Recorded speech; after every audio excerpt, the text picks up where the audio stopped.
You're listening to God Can I Hold a Dollar, the podcast brought to you from Reset Budgeting and Financial Coaching with J'Neane Victor McDade, owner and principal consultant. The podcast that bridges real world conversations, no shame, no shade, and the word of Christ all in one. Hello, everyone. It is Sunday, July 6th. Welcome to God Can I Hold a Dollar? My name is J'Neane Victor McDade. Recently tapped as J'Neane the Reset Queen. I'll own it and I'll take it.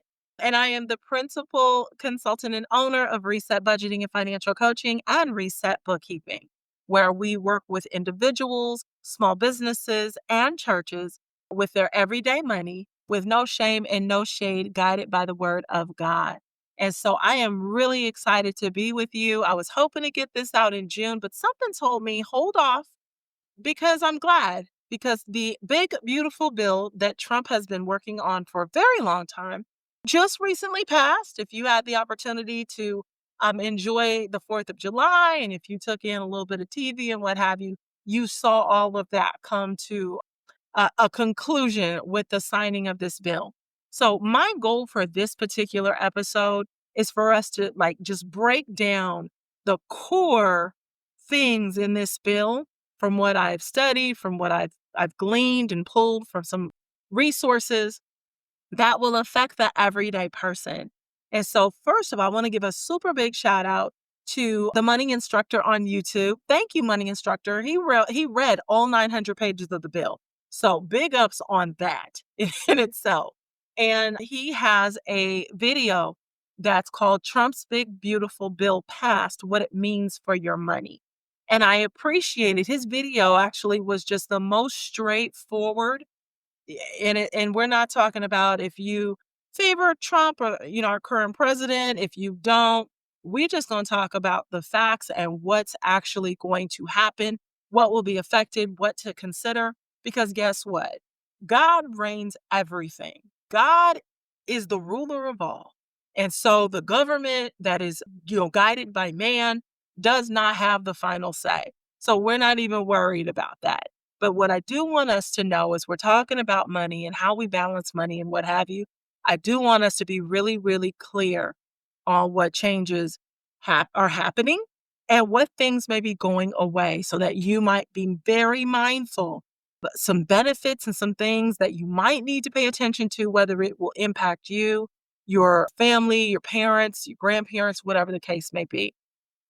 So let's dig right on in. So one of the first things with this big, beautiful bill that's coming to fruition is that overtime and tips are deductible. So if you make over $150K a year or $350K if you file joint or what have you, or that's your household income, then this benefit starts to phase out. But if you are someone who works and collects tips, if you are someone who is an hourly worker and you accrue overtime, you can now deduct up to $25K in tip income if you earn under $150,000. So for many people, now I can say this because I worked proudly at Shuddy's Mexican restaurant and, some other places. Our tips and all of that are super helpful to be able to deduct when you may not be earning a very, very high wage, a very high hourly wage. So that's a really great thing. If you are someone who actually makes overtime, that's also deductible for the very first time. And if you're someone who falls into that particular bracket and you're like, I work all this overtime and I still feel like my check does not reflect all this extra time, this loss of sleep or what have you that I put in, here's a great thing that you might be looking forward to where your check will actually look like the overtime that you actually applied to it. So that is kind of nice, right? For that being deductible and will help you around tax time.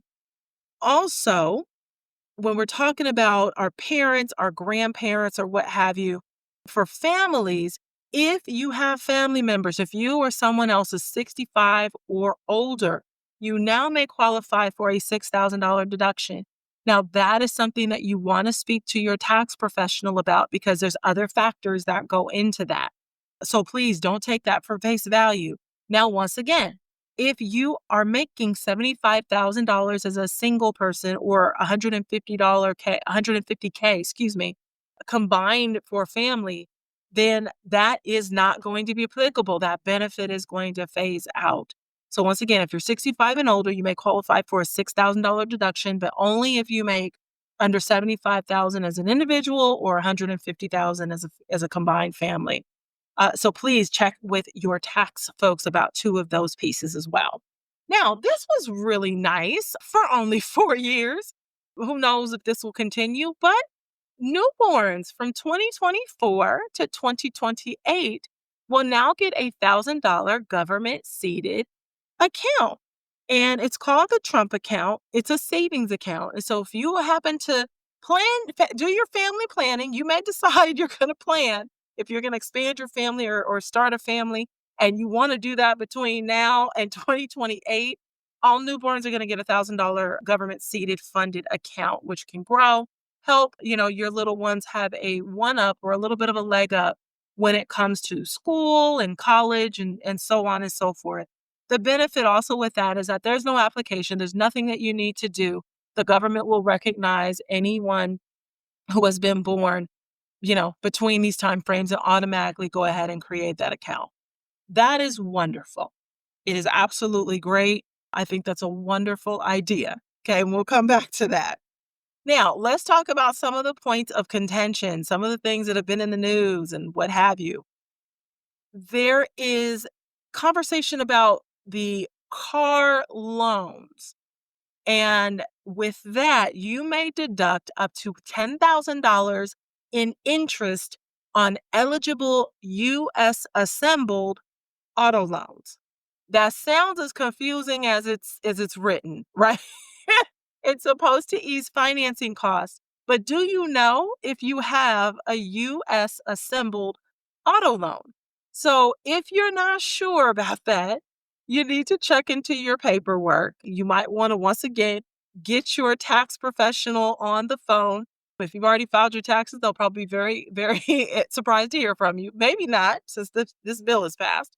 And go through and ask them what would this qualify for? Is this U.S. assembled vehicles? And I'm getting a loan. What exactly does this mean? So this is a little clear as mud for me.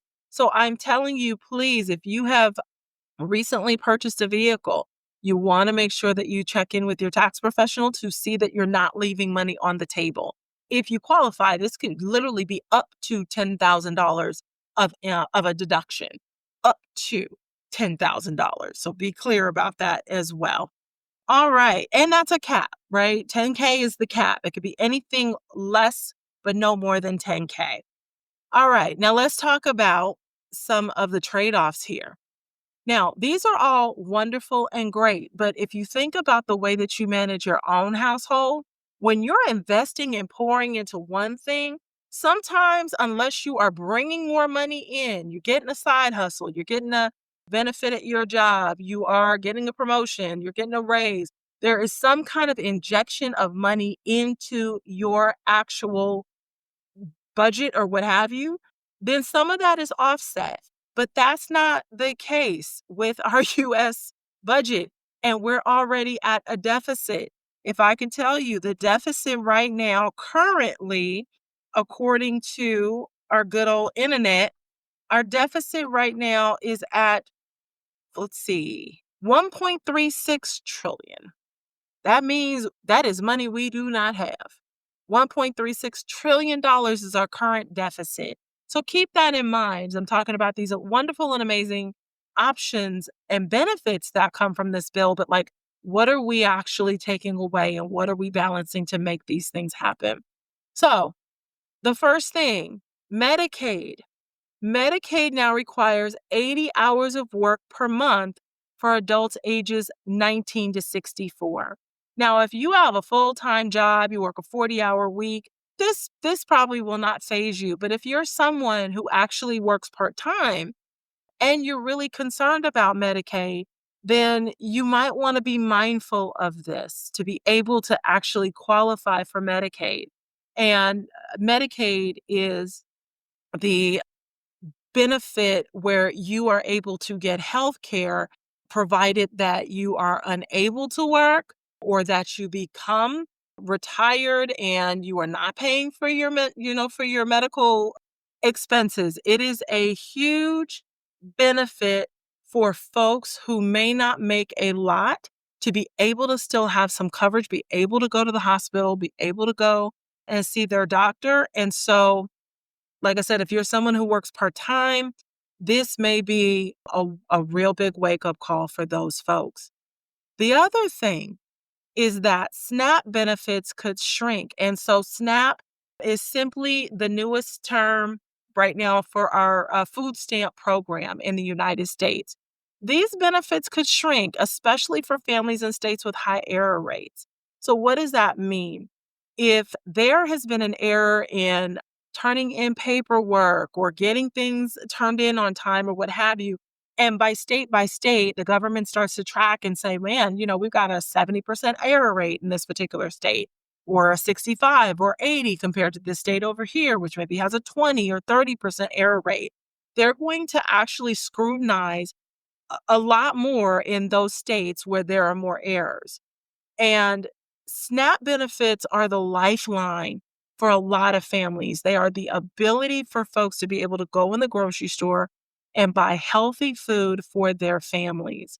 There are places within our wonderful God's green United States of America where there are still food deserts, where there are still the absence of grocery stores and places where people can easily get to a grocery store or a market and get fresh food and vegetables.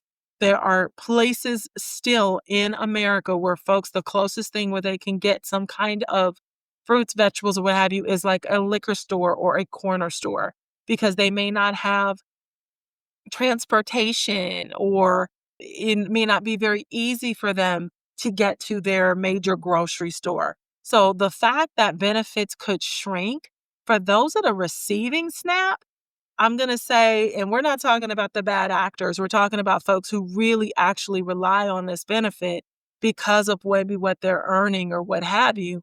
This could be detrimental. Even reducing benefits by $50 or $100 with the price of milk and what eggs have been and things like that, that could be detrimental to a family. So these are some of the trade-offs that could happen in regards to Medicaid and SNAP. Now, the other thing is that eligibility for these benefits usually would be once a year where you would recertify and what have you. Eligibility is now going to move to every 6 months. Now, for some, on one hand, it's like, great, if we do have the bad actors, we could try to weed that out. Every 6 months, folks have to recertify, and the folks that really need it, they'll recertify. That's one hand. But on the other hand, because you're recertifying so often, there's an opportunity for error, there's an opportunity for a missed form, a late form, what have you. And so there could be people who really do qualify and really should receive these benefits that get caught in the crosshairs of this type of change. So just be mindful of that as well. All right, here's where, as we move forward, here's some things here that, my goodness, that we want to be mindful of. Now, I talked about the Medicaid eligibility that, will now happen twice a year, right? And Medicaid is the way that people are able to actually get health care. So it's no longer going to happen once, it's going to happen twice a year. There is an estimate that up to 8 million people may lose coverage by 2034 due to these stricter requirements. Once again, missing a form or forgetting to recertify because folks are used to recertifying every year and forgetting to recertify every 6 months. So if you are someone who is on Medicaid or you have a loved one who utilizes Medicaid and utilizes this benefit from the government, please, please be mindful, be vigilant, and make sure that you are helping your folks or yourself. Look out for those recertification dates. Open that mail and make sure that you understand what it is that those documents are asking you to do. You're just unfortunately going to be, it's just going to be a pain in the neck to have to do it so often to keep your benefits. All right. This next part, I think, is the The part of this big, beautiful bill that most people paid attention to over the last few months with the fallout of President Trump and Elon Musk is now tax credits for solar panels, EVs, and heat pumps are being phased out. What does this mean? So during the Biden administration, there were a lot of tax credits and a lot of things that were actually built up for clean energy. I live in California, so clean energy, solar panels, I have them on my home. Really, really important to be able to actually utilize the energy from our sun and from our resources and take a load off of the resources of this earth. And you were able to get credits for that. So if you got solar panels, if you bought an EV, you got credits from the government, which made investing in those things very attractive because you knew that there was an opportunity to get a tax break at the end of the year in which you purchased them, so on and so forth. So with the tax credits being, phased out, what that does is maybe that Tesla is not so appealing anymore because you're not going to get a big tax deduction for purchasing a clean air vehicle.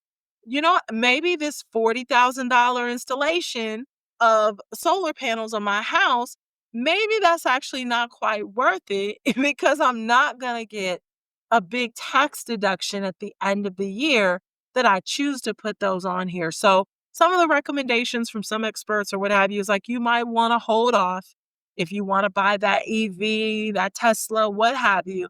You might want to hold off and kind of see how these things shake out now that the bill is actually signed.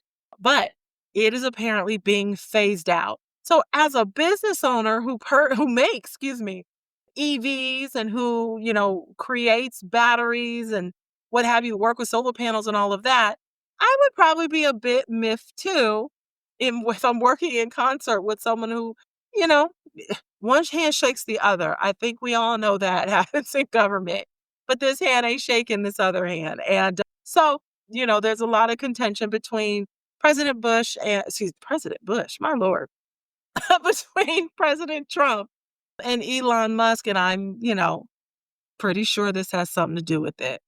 Now, here's the crazy thing. Remember, I said that the tax credits were in place because we were really focusing on clean energy. But now there's new tax breaks that are going to go to fossil fuels like coal and oil. And coal and oil, these are part of the resources of the world. These are old school, right? Old school coal, coal stoves and things like that. But also these things bring in harmful smoke and gases and things like that into our neighborhoods. There's a big push, definitely in California, definitely in the Bay Area, for folks to not bring their coal-fueled businesses here. We are truly about clean energy, clean air for ourselves, our children, our neighborhoods, and bringing in coal and oil, where I guess before, these are the resources that we had. But nobody knew the ramifications to the health that folks would face having these things right in your backyard.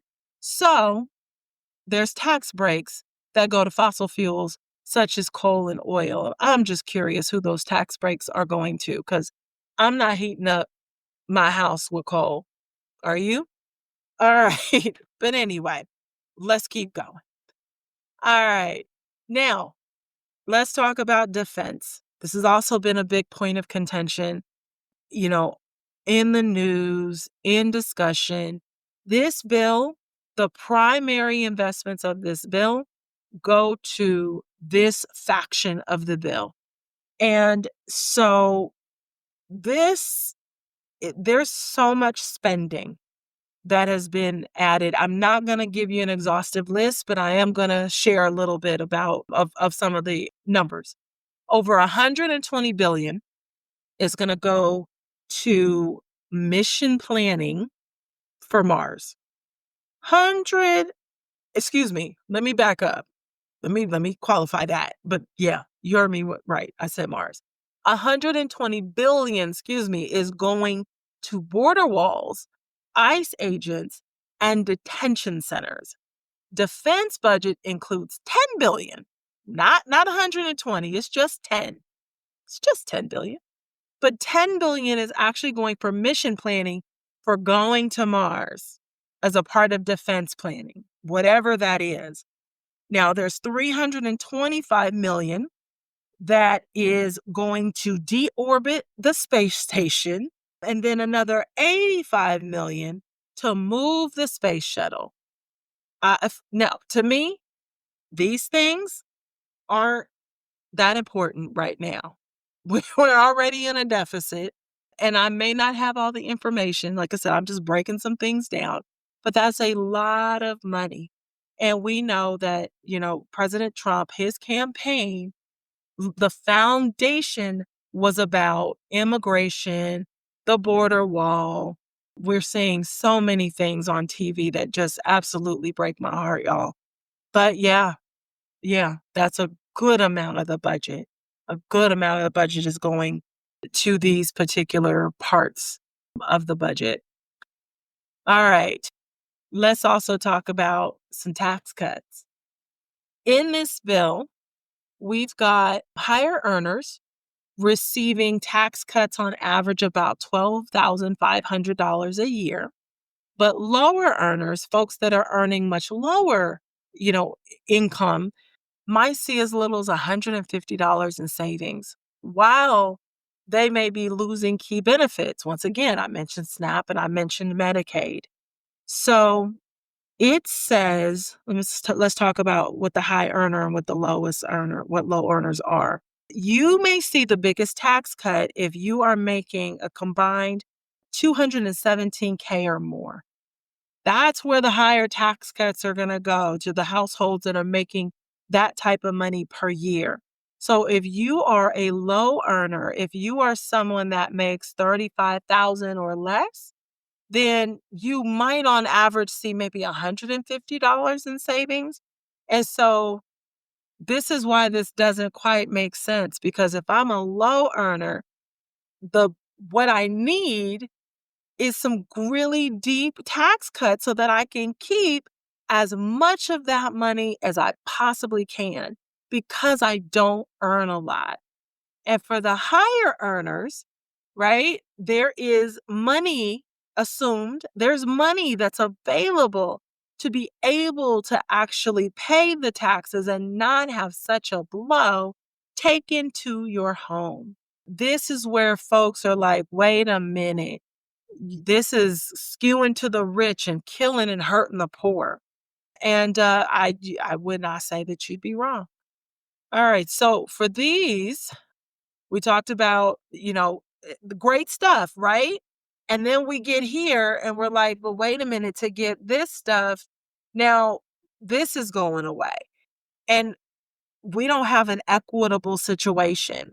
Okay. Equitably doesn't mean equal, doesn't mean everyone needs the same thing, but everybody's needs need to be met in different ways to give them the same outcome. We are not there.